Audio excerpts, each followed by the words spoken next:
I'm Dr. Shahin. In the last class, I taught you Aristotle's theory of comedy, theory of tragedy, and the elements of tragedy. Today, I teach you some of the important literary theories in English literature. Understand? So, first theory is negative capability. Negative capability. So, John Keats, a romantic poet, first used the term negative capability in a letter in 1817, wherein he says, "It is not itself, it has no self." So, it is everything and it is nothing. So, by negative capability, Keats means to say that a poet has no personality of his own, he has no identity, he assumes the personality of the character he creates. So, he is continually in, for, and feeling other body. So, what Keats says about negative capabilities, Keats was the first who used this term. So, he says that a poet has no personality of his own, he has no identity, and he assumes the personality of the character he creates.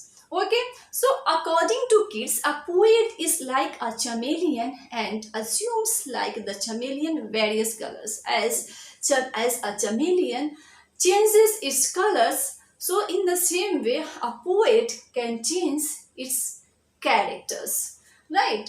Because he assumes the personality of the character he creates. So Keats was a true disciple of Shakespeare. He found this quality in Shakespeare, okay, and wrote, "It struck me what quality went to from a man of achievement, especially in literature. I mean, negative capability. That is, when a man is capable of being in uncertainties, mysteries, doubts without any irritable reaching after fact and reason." So Keats regarded Shakespeare as one of the best examples of negative capability because Shakespeare had no character of his own. He always identified himself with the characters he created, like Macbeth, Hamlet, Iago, Portia, Falstaff, Desdemona, and yet he was none of them. He was only Shakespeare. Understand? So we find negative capability in Keats's poem like Ode on Indolence, or To Autumn, or To Nightingale. So, Otto Nightingale is also one of the best example of negative capability, which deals with musing on mortality, containing no real situation on how to deal with the anxieties of impending death. So, now clear what is negative capability. So, what Keats says by negative capability, that a poet has no identity of his own. He assumes the personality of the character he creates. Understand? Now the second term I discuss here is poetic diction. What is poetic diction? Poetic diction is a highly artificial and unnatural mode of writing, and it is usually used by neoclassical poets in writing their poetry. They are very much fond of using unfamiliar, highly obscure, quaint, and high sounding words and expressions which are hardly used in day to day life. Wordsworth, in his work Preface to the Lyrical Ballads, decried the vanity of the new classicists regarding using the poetic diction in their poetry.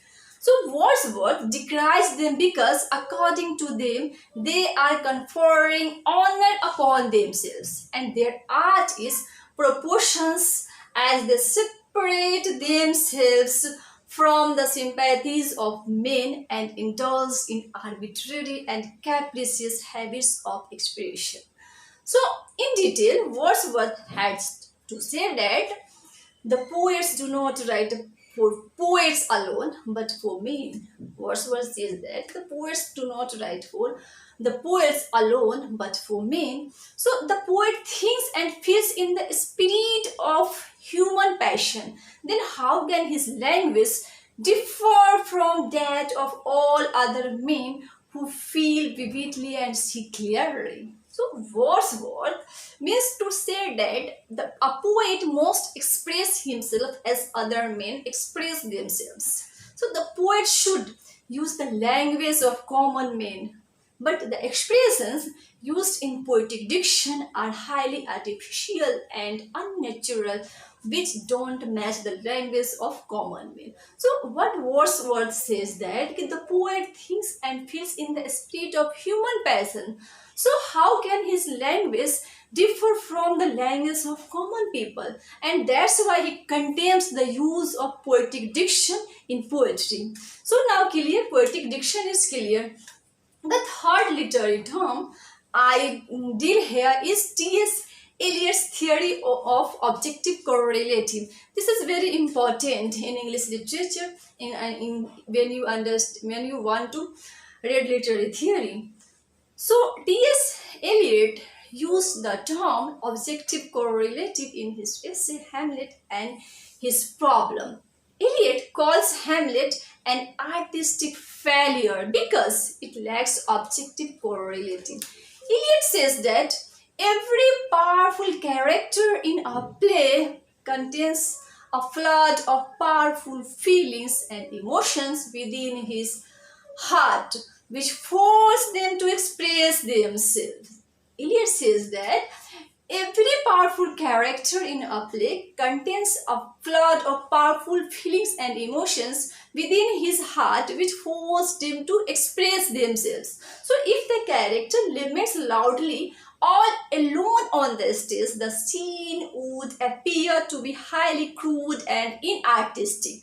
So his powerful emotions must be expressed through some objective symbols. And these symbols may be objects or unconscious actions. Understands? So these objects and actions are called objective correlative. T.S. Eliot find the best example of objective correlative in Macbeth. It's a Shakespeare's play.